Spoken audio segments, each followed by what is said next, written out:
நான் வாசுகியின் தங்கையை மீட்டுத் தருவேன்.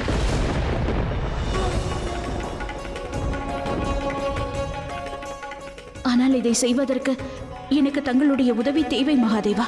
ஏனென்றால் இந்த உலகத்தில் எந்த குழந்தையாலும் உங்களின் சக்தியின்றி வர இயலாது. ஆகையினால் வாசுகிக்காக தாங்கள் ஒரு நாக கன்னிகையை கொடுக்க வேண்டும் என்று ஆசைப்படுகிறேன். இல்லை கௌரி, இம்முறை என்னால் உனக்கு உதவ இயலாது.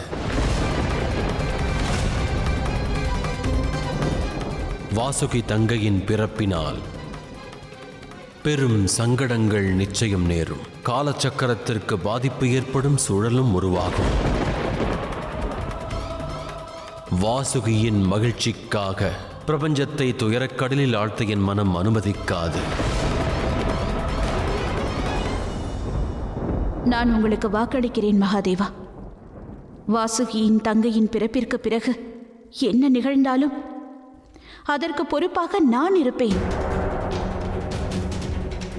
மகாதேவா, தாங்கள் இப்பொழுதும் உங்கள் மனைவியின் ஆசையை நிறைவேற்ற மாட்டீர்களா?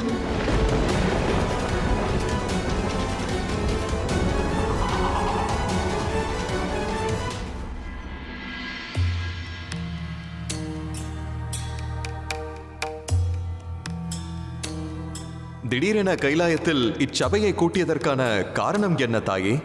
ஒரு தவறை சரி செய்வதற்காகத்தான். என்ன தவறு தாயே? வாசுகி என்னால் தனது தங்கையை இழந்து விட்டான். அதனால் நான் அவனுக்கு ஒரு தங்கையை வழங்குவேன் என்று உறுதி அளித்திருக்கிறேன். ஆனால் தாயே, ஒரு நாகத்திற்கு எதற்காக இவ்வளவு மகத்துவம்? என்ன கேள்வி இது? யாருக்கு என்ன முக்கியத்துவம் கொடுக்க வேண்டும் என்று அவரின் பிறப்பு அல்ல, அவரின் செயல்தான் முடிவு செய்கிறது. அதோடு வாசுகி எப்பொழுதும் மகாதேவரின் கழுத்தில் இருந்து அவரது உஷ்ணத்தை எடுத்துக்கொண்டு மகாதேவரை காத்து கொண்டிருக்கிறான்.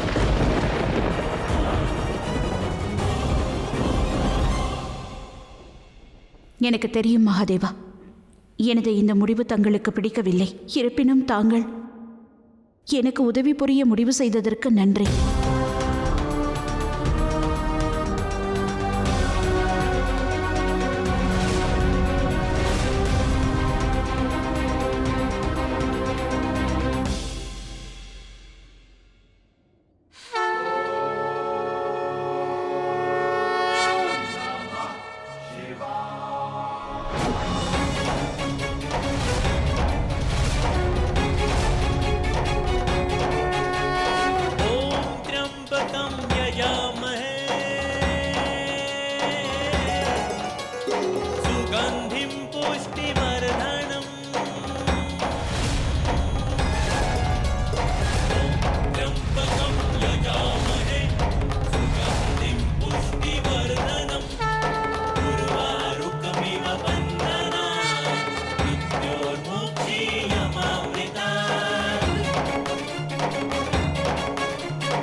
கௌரி, இவளே நம் மகளாவாள்.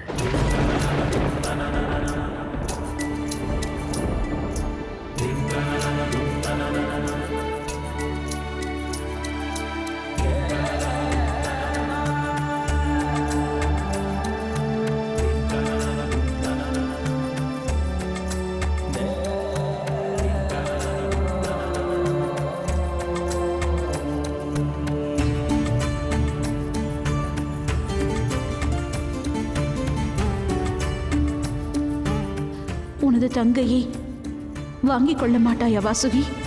தாயே,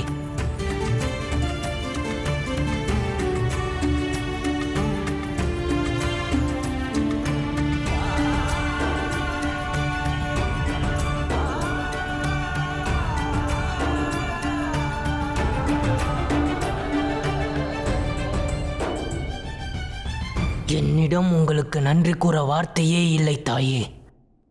நீங்கள் எனக்கு வாழ்க்கையில் மிகப்பெரிய சந்தோஷத்தை கொடுத்திருக்கிறீர்கள். தாங்களே இவளுக்கு பெயர் சூட்ட வேண்டும் என்று நான் ஆசைப்படுகிறேன் தாயே. இவள் உன் மனதில் இருந்த காயத்திற்கான மருந்து. இவள்தான் என் மனதில் இருந்த கேள்விக்கான பதிலும் ஆவாள். இவள் மகாதேவரின் விருப்பமான மகள். ஆகையினால் இவளது பெயர் மானசா.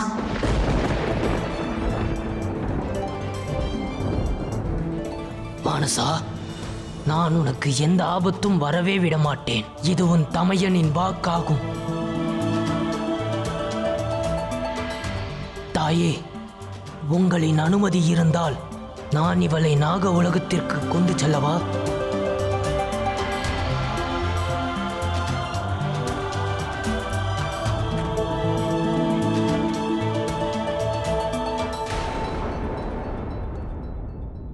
மிகப்பெரிய போர் அசம்பாவிதம் நடக்கும் வாய்ப்புள்ளது மகாதேவா. அதை நன்கறிவேன் நாராயணா. எனினும் மகாகாளி வாக்களித்திருக்கிறாள். இதன் விளைவு எதுவாயினும் அதை ஸ்வீகரிப்பேன் என்று கூறினாள். நான் நம்பிக்கை கொண்டுள்ளேன். இதற்கான உபாயம் ஒன்று நிச்சயம் வரும். பார்வதியின் குற்ற உணர்ச்சியானது மானசின் பிறப்பினால் அவரை விட்டு நீங்கி இருக்கலாம். ஆனால் ஒரு உண்மையை இதுவரை யாரும் அறிந்திருக்கவில்லை. மானசாவிற்குள் இருக்கும் சக்தி, அவளின் விஷத்தை பற்றி யாருக்கும் தெரியவில்லை.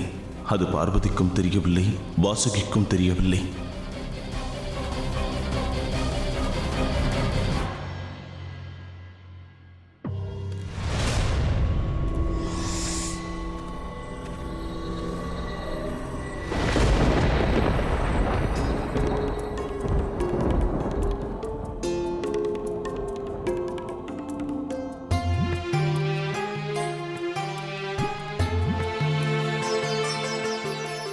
ஒன்று கூறட்டுமா?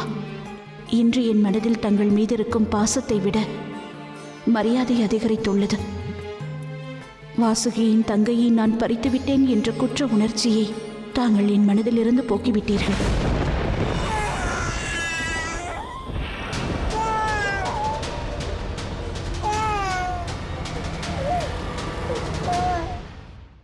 கணேசன் கார்த்திகேயனிடமிருந்து எனக்கு நிறைய அன்பு கிடைத்திருக்கிறது.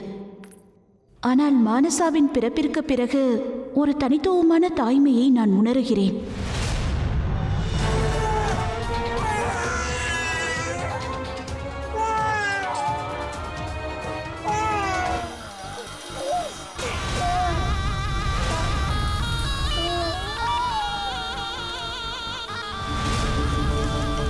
எனது தாய் என்னை பார்த்து கொண்டதற்கான காரணம் எனக்கு புரிகிறது. ஏனென்றால் ஒரு தாய் மகளின் உறவே தனியாகும்.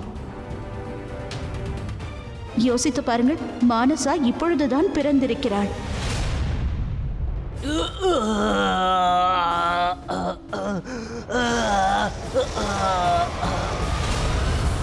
இப்பொழுதே அவளது எதிர்காலத்திற்காக நிறைய செய்ய வேண்டும் என்று தோன்றுகிறது. ஏதோ விசித்திரமான உணர்வு ஏற்படுகிறது. எதற்காக இவ்வளவு வலி? என் தாய் எனக்கு கொடுத்த அனைத்தையும் நான் அவளுக்கு கொடுக்க வேண்டும்.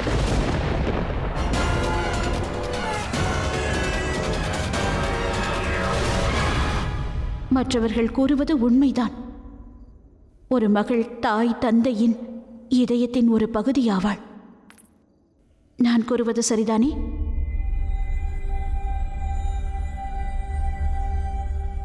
என்னவாயிற்று? உன் உணர்வுகளை என்னால் புரிந்து கொள்ள முடிகிறது. எனினும் வாரிசுகள் தங்களது யாத்திரைக்கான மார்க்கத்தை அவர்களே தேர்ந்தெடுப்பார்கள். அவர்களின் நன்மை தீமை நம் கையில் இல்லை. தங்களின் வழியில், வாழ்க்கையில் எதனை தேர்ந்தெடுக்க வேண்டும் என்பதை அவர்களே தீர்மானிப்பார்கள். அவர்கள் பெறும் நன்மைக்கும் தீமைக்கும் அவர்களே பதிலளிப்பார்கள். கௌரி, மானசாவின் எதிர்காலத்தை பற்றி நீ யோசிக்கும் இச்சமயம்